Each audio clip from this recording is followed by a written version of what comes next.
Pandian stores serial நேயர்கள் எல்லாருக்குமே வணக்கம். இந்த வாரம் கதை இதுக்கப்புறம் எப்படியெல்லாம் போனால் நல்லாயிருக்கும் சுவாரஸ்யமா அப்படின்னு சொல்லி பார்க்கலாம். அதுதான் இந்த கற்பனையான எபிசோட். சரி, வாங்க எபிசோட்குள்ளே போகலாம். ராஜி அரசிக்கு நல்லது செய்யணும் அப்படிங்கிறதுக்காக ஒரு திட்டம் போட்டு தன்னுடைய அண்ணன்ட்டையும் அப்பாட்டையும் ஒரு சில வார்த்தைகளை சொல்கிறாங்க. அவங்க அண்ணன் வழக்கம் போல் கண்டுக்கிறதில்ல, நீ எல்லாம் எப்படி போனால் எனக்கு என்ன அப்படின்னு சொல்லிட்டு தான் இருக்காப்புல. ஆனால் ராஜியோட அப்பாவால் அந்த மாதிரி எதுவும் இருக்க முடியல. அதனால் குமரவேலை ஒரு முறை வார்ன் பண்ணுறாரு. ஒழுங்காக அரசியை வச்சுட்டு சந்தோஷமாக அவ கூட வாழ்க்கையில் இரு, தேவையில்லாத எந்த பிரச்சனையும் பண்ணிக்காத அப்படின்னு மட்டும் சொல்கிறாரு. சரிங்க பெரியப்பா, நான் அப்படி தான் இருக்கேன் அப்படின்னு மட்டும் சொல்லிட்டு விட்டுடுறாங்க. ஆனால் அதுக்கப்புறமா திரும்ப ஒரு முறை ரோட்டில் நடந்து போயிட்டுருக்கிறப்ப பார்த்தா எதிர்க்க பாண்டியன் வந்துட்டுருக்காங்க. இப்போ குமாரோட அப்பா, அவங்க பெரியப்பா, அதாவது அண்ணன் தம்பி 2 பேரும் நடந்து போயிட்டுருக்கப்போ தான் பாண்டியன் எதிர்க்க வராரு. அப்போ ராஜியோட அப்பா கொஞ்சம் பொறுமையாக நிற்கிறாரு, வெயிட் பண்ணுறாரு. பாண்டியன் பக்கத்தில் வர்றதுக்காக. இதை பார்த்த குமாரோட அப்பா எதுக்கு நான் இவனுக்கெல்லாம் வெயிட் பண்ணணும், இவன் மூஞ்சியெல்லாம் பார்த்துட்டு போனால் ஒரு விஷயமும் விளங்காது அப்படிங்கிறப்ப நீ கொஞ்சம் அமைதியாரு அப்படின்னு சொல்கிறாங்க. பாண்டியன் இன்னும் பக்கத்தில் வந்துடுறாரு. அவர் க்ராஸ் பண்ணலாம் அப்படிங்கிறப்ப ஒரு நிமிஷம் அப்படின்னு மட்டும் சொல்கிறாரு. இவர் எதுக்கு இவங்க நம்மக்கிட்ட என்ன பேசணும் அப்படிங்கிறப்ப பார்த்தா உனக்கும் எனக்கும் தான் பிரச்சனை, எந்த பிரச்சனையாக இருந்தாலும் ஆம்பளைங்க நம்ம தான் பார்த்துக்கணும், வீட்டு பொம்பளைங்களை இதுக்குள்ளே இழுக்கக்கூடாது அப்படிங்கிறாங்க. பாண்டியனுக்கு கடுப்பாயிருது. நான் என்றைக்கும் எங்கள் வீட்டு பொம்பளைங்களை எந்த பிரச்சனைக்குள்ளேயும் இழுத்ததில்லை அப்படின்னு சொல்கிறாரு. இல்லை, நான் அப்படி சொல்லலை.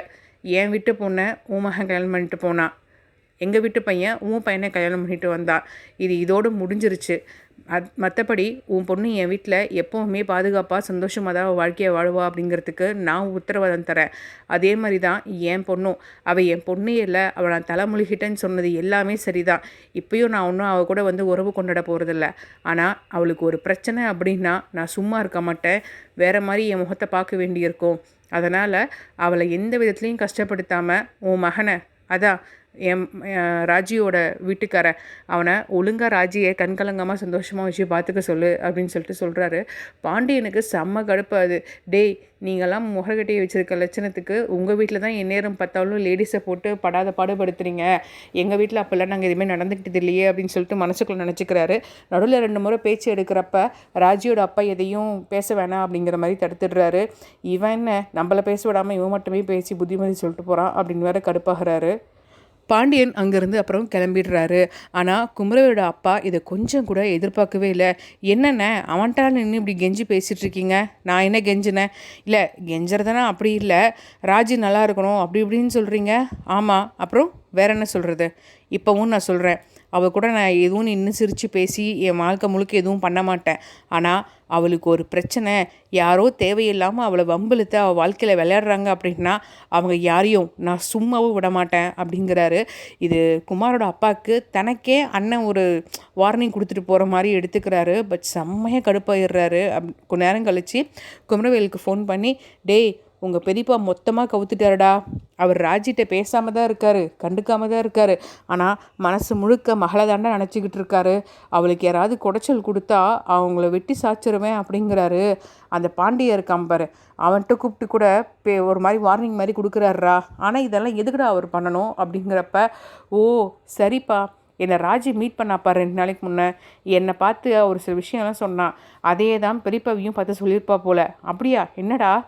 அதான் அரசியை வச்சுட்டு நான் ஒழுங்காக வாழணுமா, அரசிக்கு நான் ஏதாவது குடைச்சல் கொடுத்தேன்னா அது அந்த வீட்டுக்கு தெரிஞ்சிச்சுன்னா அவள் வாழ்க்கைக்கு ஏதாவது பாதிப்பு வந்துருமா அப்படின்னு சொல்லி என்கிட்ட வருத்தப்பட்டா. அதுக்காகவாத நீ அரசியை ஒழுங்காக வச்சுட்டு வாடுன்ட்டுனே. நீ எல்லாம் எப்படி போனால் எனக்கு என்னடி அப்படின்னு நான் சொல்லிட்டு வந்துட்டேன். ஆனால் பெரியப்பா இதில் கொஞ்சம் இமோஷ்னலாக டேமேஜ் ஆகிட்டாருன்னு நினைக்கிறேன், அதனால தான் இந்த மாதிரிலாம் பேசிகிட்டு இருக்காரு அப்படின்னு சொல்கிறான். பாத்தியாடாம அவனே, உன் வாழ்க்கை இப்போ இந்த மாதிரி போயிருச்சு, அந்த குடும்பத்தோட மானத்தை வாங்கணும், பழி வாங்கணும்னு சொல்லியே நம்ம 2 பேரும் வாழ்க்கை ஃபுல்லாக வாழ்ந்துட்டுருக்கோம். ஆனால் இந்த மனுஷன் பற்றியா, பொண்ணு கட்டிட்டு போயிட்டா அப்படின்னோடனே அவள் நல்லா இருக்கணும், அவளுக்கு பிரச்சனை வந்துடக்கூடாது, எல்லாம் பண்ணிகிட்டு இருக்காரு பற்றியா.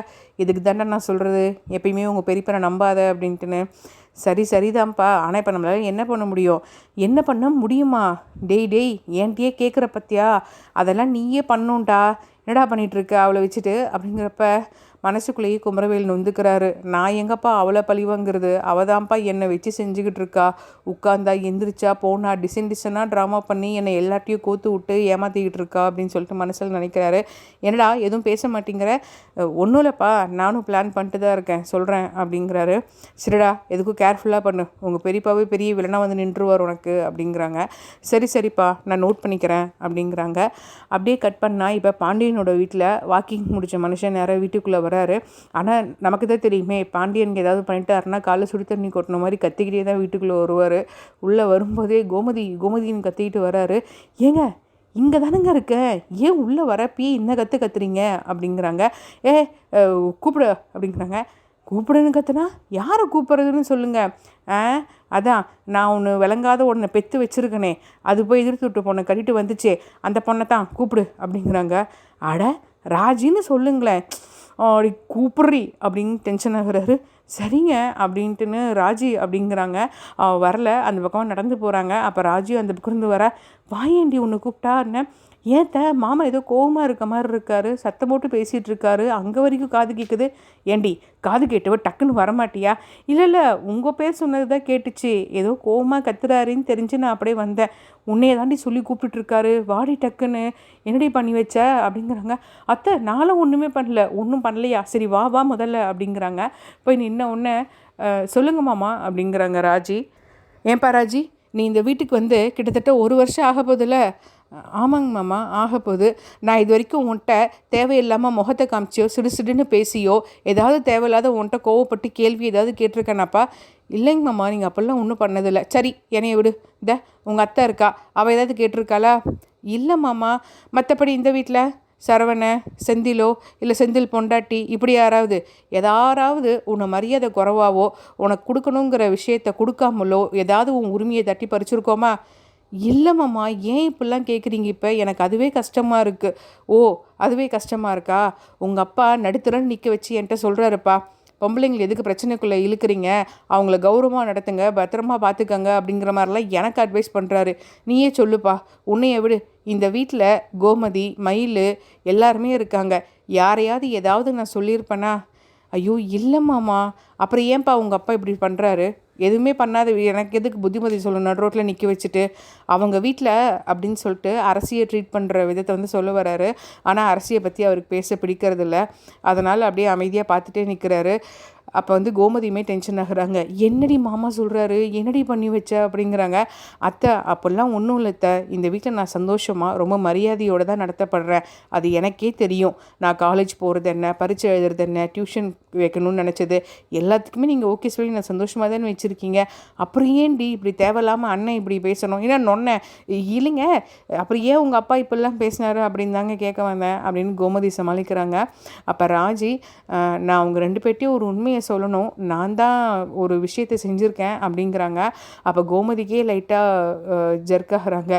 ஏய் என்னடி பண்ணி வச்ச, ஏண்டி ஆளுக்கு ஏதாவது வேலை பார்க்குறீங்க? அத்தை நீங்கள் அவ்வளோ டென்ஷன் ஆகிற அளவுக்கு ஒன்றும் இல்லை, கொஞ்சம் இருங்க அமைதியா அப்படிங்கிறாங்க. சொல்லுடி முதல்ல அப்படிங்கிறாங்க. அப்போ பாண்டியனுமே சொல்லுப்பா அப்படிங்கிறாங்க. இல்லை மாமா, நீங்கள் டென்ஷன் ஆகிட்டு அப்படின்னா, ஏய் கோமதி முதல்ல அந்த பிள்ளையை சொல்லு அப்படின்னு டென்ஷன் ஆகிறாரு. அப்போ உடனே கோமதியுமே சொல்லி தொலடி முதல்ல, ஏண்டி உசுரம் வாங்குற அப்படிங்கிறாங்க. இல்லை நான் தான் எங்கள் அண்ணனையும் எங்கள் அப்பாவையும் பார்த்து ஒரு சில விஷயத்த பேசினேன். என்ன பேசினேன் அப்படிங்கிறாரு. இல்லை நம்ம எல்லாருமே கவனித்தோம், நம்ம கண்ணில் வேணும்னே படுற மாதிரியே இருந்து குமரவேல் வந்து நம்ம அரசியை ரொம்ப அதட்டி பேசுகிற மாதிரியும் அடிக்க போகிற மாதிரியும் ரொம்ப கண்ட்ரோல் எடுத்துகிட்டு மரியாதையே இல்லாத மாதிரி நிறைய முறை நடத்தினார். வேணும்னே பொது இடத்துல இந்த மாதிரி வச்சு நடத்தினார். நம்ம பார்க்கணும் அப்படின்னு தான் பண்ணுறாரு, இன்னும் மற்றவங்களும் எல்லோரும் பார்க்குறாங்க. அது ரொம்ப பெரிய தப்பு தானே, எனக்கு மனசே கேட்கல, ரொம்ப கஷ்டமாக இருந்தது. அதனால் நீ இந்த மாதிரி இந்த வீட்டு பொண்ணை நடத்தினா நாளைக்கு என் வீட்டில் இருக்க எல்லாருமே அரசி மேலே இருக்க பாசத்தில் என் மேலே கோவப்பட்டு இப்படி நடத்தினாங்கன்னா உனக்கு நல்லா இருக்குமா அப்படின்னு சொல்லிட்டு கேட்டேன் அப்படிங்கிறாங்க. பாண்டியன் செம்மையாக முறைக்கிறாரு. ஏப்பா எங்களால் அவ்வளோ சீப்பாக நினச்சிட்டியா நீ அப்படிங்கிறாங்க. ஐயோ மாமா, நான் உங்கள் யாரையும் அப்படி சொல்லலை, இப்படி சொன்னாலாவது அவன் அரசியை ஒழுங்காக பார்த்துக்குவானா அப்படிங்கிறதுக்காக தான் நான் அப்படி சொன்னேன் அப்படிங்கிறாங்க. அப்போ கோமதி பார்த்துட்டே இருக்காங்க. ஆனால் எங்கள் அண்ணன் குருநாதன் தெரியுமே, நீ எக்கடை கெட்டு போனால் என்ன அப்படின்ட்டு நான் அப்படியே விட்டுட்டான். அவன் அந்த மாதிரி ரியாக்ட் பண்ணதால தான் அடுத்து நான் அப்போ எங்கள் அப்பாட்ட பேச வேண்டியதாக போயிடுச்சு. எங்கள் அப்பாட்ட இந்த மாதிரி குமரவேல் வந்து அரசியை முன்ன பின்ன நடத்துகிறாப்புல, இது எங்கள் வீட்டு ஆளுங்களுக்கும் நல்லாவே தெரியுது. நாளை பின்ன கதிரோ மற்றவங்களோ என்கிட்ட கோவப்பட்டா நான் மட்டும் என்ன பண்ண முடியும்? வாழ வந்த இடத்துல எதுக்கு இந்த மாதிரி ஒரு பொண்ணை நடத்துகிறீங்க? தயவு செஞ்சு நல்லா வச்சுக்கோங்க. என் வாழ்க்கை நல்லா இருக்கணும்னு நினச்சிங்கன்னா அந்த பொண்ணையும் நீங்கள் ஒழுங்காக பார்த்துக்கங்க அப்படின்னு சொல்லிட்டு வந்தேன் பேபி. அதனால தான் அப்பா உங்ககிட்ட இந்த மாதிரி வந்து பேசியிருப்பாரோ அப்படின்னு சொல்லிட்டு ராஜி சொல்கிறா. இதை கேட்ட பாண்டியனுக்கு ஒரு பக்கம் ரொம்ப கடுப்பும் ஆகுது. ஆனால் உள்ளுக்குள்ளே அரசி உண்மையாகவே கஷ்டப்படுறாளோ, நம்ம எல்லாரையும் தூக்கி எறிஞ்சிட்டு போன புள்ள வந்து அந்த பையன் ரொம்ப கஷ்டப்படுத்துகிறானோ அப்படிங்கிற ஒரு பதட்டமும் இருக்குது. ஆனால் அதெல்லாம் என்றைக்குமே பாண்டியன் வெளியே காமிச்சிக்க மாட்டார். ஏன்பா ஏதாவது கூறுகிட்டத்தனமாக பண்ணி வைக்காதப்பா, சும்மா தேவையில்லாத பிராதெல்லாம் நம்ம மேலே எழுதிக்கிட்டு போய் ஒழுங்காக இருக்கா பாருங்கள் அப்படின்ட்டு நாங்கள் வந்து கோவமாக கிளம்பிடுறாரு. கோமதிக்கு சிரிப்பும் வருது. ஏண்டி என்னடி வேலை பார்த்து வச்சுருக்க? உன்னைய குடும்பப்படுத்துவோமா நாங்கள்? அத்தை நீங்களும் பார்த்தீங்களா இப்படி கேட்குறீங்க? நான் தான் சொல்கிறேன்ல, நான் ஒரு பிளான் போட்டேன்னு. ஏண்டி உண்மையாகவே அரசியை உங்கள் அண்ணன் ரொம்ப தான் கொடுமைப்படுத்துகிறானோ? சேச்சே இல்லை அத்தை, அவன் நம்ம முன்னாடி அதாவது உங்களை மாமாவில் எரிச்சல் படுத்தணுங்கிறதுக்காக அந்த மாதிரி ட்ராமா பண்ணிகிட்ருக்கு அந்த குரங்கு. எனக்கு தெரிஞ்சு அரசியை ரொம்ப நல்லா ஹேண்டில் பண்ணுவாங்க குமாரை அப்படின்னு சொல்கிறாங்க. என்னமோ நீ தான் சொல்லிக்கிற, எனக்கு எந்த கதை எப்படி போகுதுன்னு தெரியல அப்படின்ட்டு போயிடுறாங்க. அந்த நேரம்னு பார்த்து கதிர் வீட்டுக்குள்ளே வராப்பில். கதிர் வீட்டுக்குள்ளே வந்தோடனே பாண்டியன் அவங்கள பார்த்து முறைச்சிட்டு வராம்பாரு வீட்டில் என்ன நடக்குது வெளியே என்ன நடக்குது எதையும் கண்டுக்கிறது இல்லை, நானும் பெத்து போட்டிருக்கேனே ஒருத்தனை அப்படின்ட்டு போகிறாரு. கதிர்க்கு ஒரு பக்கம் சிரிப்பே வந்துடுது. எதுக்கு திட்டுறன்னு கூட சொல்லாமல் என்னை பார்க்குறப்பெல்லாம் கரிச்சு கொட்டணுங்கிறதையே எங்கள் அப்பா ஒரு வேலையாக வச்சுருக்காருல்ல அப்படின்னு வந்து சொல்லி சிரிக்கிறான் கோமதி கிட்ட. டேய் காரணமாக தானே திட்டுறாரு, எல்லாம் அவன் பொண்டாட்டி பண்ண வேலை தான், அப்புறம் நீயே கேட்டு தெரிஞ்சுக்க அப்படிங்கிறாங்க. ஓ அப்படியா, சரி ராஜி இந்த படி அப்படின்ட்டு ராஜி கையில் ஒரு பார்சல் ஒன்று கொடுக்குறாங்க. அப்போ கோமதி வந்து கிண்டல் அடிக்கிறாங்க. என்னடா பொண்டாட்டிக்கு மட்டும் ஸ்பெஷலா, என்னடா வாங்கிட்டு வந்திருக்க அப்படிங்கிறாங்க. கதிர் உடனே எங்கம்மா நீயே கெஸ் பண்ண பார்க்கலாம் அப்படிங்கிறாங்க. கோமதி கெஸ் பண்ணிட்டு வந்து ஓ மல்லிப்பூ இல்லை ஸ்வீட்டு அந்த மாதிரி ஏதாவதோ அப்படின்னு சொல்லிட்டு சிரிக்கிறாங்க. ஆடப்போம்மா மல்லிப்பூவா ஸ்வீட்டா அப்படின்னு கதிர் போயிடுறாப்புல. அப்போ ராஜி ஓப்பன் பண்ணி பார்த்துட்டு அத்தை புக்ஸு அப்படிங்கிறாங்க. என்னடா புக்கெல்லாம் வாங்கிட்டு வந்திருக்க? அவள் தான் காலேஜ் முடிச்சிட்டாலே, நீங்களாம் மெச்சர் மாதிரி மார்க்கும் வாங்கிட்டா, அடுத்து போலீஸ் தானே ஆகணும், அதான் என் ஃப்ரெண்டு ஒருத்தன் போலீஸ் ஆகிட்டான், அவன் படித்த புக்கெல்லாம் அவளுக்கு யூஸ் ஆகுமேன்னு வாங்கிட்டு வந்தேன் அப்படிங்கிறாங்க. ராஜிக்கு ஒரே குஷியாகிடுது. கோமதிக்கு வந்து என்னம்மா பார்த்துக்கிறான் கதிர் அப்படின்னு சொல்லிட்டு, டேய் உங்கள் மேலே என் கண்ணே வச்சுற மாதிரி இருக்குடா, சரிடா சந்தோஷமாக எப்பயும் இதே மாதிரி சந்தோஷமாக இருங்க அப்படின்னு சொல்லிட்டு போயிடுறாங்க. நம்ம ராஜியும் புக் எடுத்துகிட்டு ரூம்குள்ளே போயிடுறாப்புல. கட் பண்ணால் இந்த பக்கம் நம்ம அரசியோட வீட்டில் குமரவேல் வந்துட்டு ஏண்டி எங்கே போனாலும் என்னை வந்து டார்ச்சர் பண்ணிகிட்ருக்க அப்படிங்கிறாங்க. என்ன இதுக்கே இவ்வளோ டென்ஷன் ஆகிட்டீங்க? இப்போ தானே ட்ரெஸ் எல்லாம் வாங்கிட்டு வந்திருக்கீங்க, இதெல்லாம் டெய்லி நான் ஒன்றா போடுவேன்னா, நீங்கள் எனக்கு எப்படி இருக்குன்னு பார்த்துட்டு எனக்கு சொல்லணுமா சரியா அப்படிங்கிறாங்க.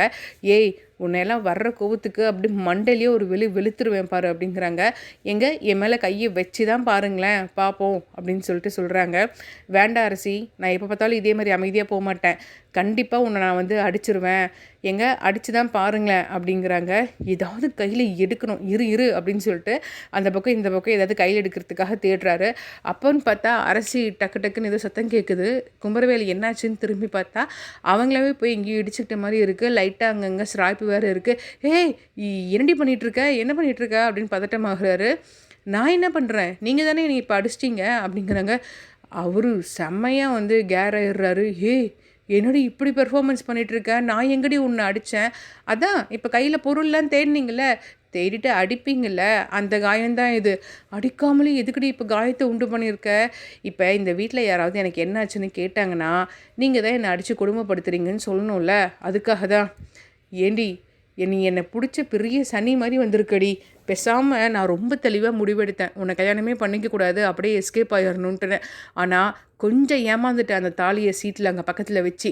நீயா உனக்கு தாலியை கட்டிக்கிட்டு இப்போ எனக்கு பொண்டாட்டின்னு வந்து இப்போ என்னை டார்ச்சர் பண்ணிகிட்டு இருக்க பற்றியா, இதை என்னால் தாங்கிக்கவே முடியல, இப்போயே நான் போய் வெளியே சொல்ல போகிற விஷயத்தா அப்படிங்கிறாரு.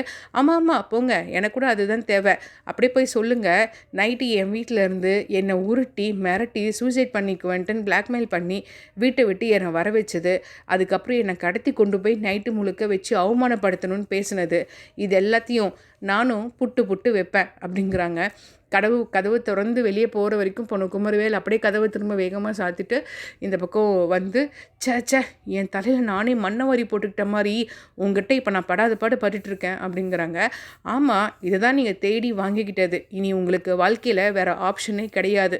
ஒன்று என்னை முழு மனசை ஏற்றுக்கிட்டு திருந்தி ஒழுங்காக ஒரு வாழ்க்கையை வாழுங்க, இல்லை காலம் முழுக்க இதே மாதிரி தான் நீங்கள் கஷ்டப்படுவீங்க அப்படின்னு சொல்கிறாப்புல.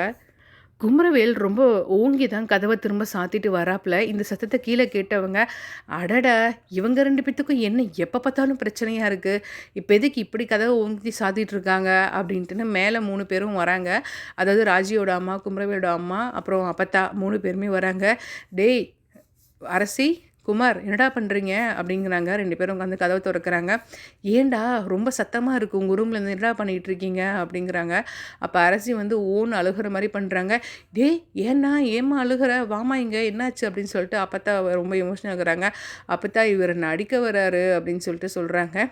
டேய் என்னடா பொட்டப்புள்ள மேலே கை வச்சுக்கிட்டு, ஐயோ நான் அடிக்கவே இல்லை, அவள் சும்மா பேசிக்கிட்டு இருக்கா அப்படின்னு சொல்லிட்டு சொல்கிறாங்க.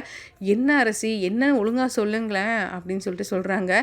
இல்லை எங்கள் 2 பேத்துக்கும் ஒரு சின்ன சண்டை ஆயிடுச்சு. அவர் தான் என்னை கூட்டிகிட்டு போய் ட்ரெஸ் எல்லாம் வாங்கி கொடுத்தாரு. இப்போவே ஒரு புது ட்ரெஸ்ஸை போடுன்னு சொன்னார். நான் இல்லை நாளைக்கு காலையில் போட்டுக்கிறேன், இப்போ எதுக்கு அப்படின்னு சொன்னால் அதை கேட்கவே இல்லை நீ இப்போ ட்ரெஸ்ஸை போடுன்னு சொல்லிட்டு என் கையில் கொடுத்துட்டே இருந்தாரா, நான் அப்படியே ஸ்லிப் ஆகிட்டேன், இதோ இங்கே இடிச்சுக்கிட்டேன் வேற அப்படிங்கிறாங்க. அப்போ வந்துட்டு, என்ன பசங்க நீங்கள், ஏம்மா அவன் தான் ஆசையாக சொல்கிறான்னா ட்ரெஸ்ஸு தானே மாற்றிட்டு போயிருக்கலாம்ல. இல்லை ஆல்ரெடி இப்போ ஈவினிங் ஆயிடுச்சு, இதுக்கு மேலே எதுக்கு புது ட்ரெஸ்ஸை போட்டுட்டு நாளைக்கு குளிச்சு ஃப்ரெஷ்ஷாக போட்டுக்கலாமேன்னு இருந்தேன். ஆனால் இவர் தான் சொல்கிற பேச்சியே கேட்கல, அதுக்குள்ளே கோவப்பட்டு என்னை இந்த மாதிரிலாம் பண்ணுறாரு அப்படின்னு சொல்கிறாங்க.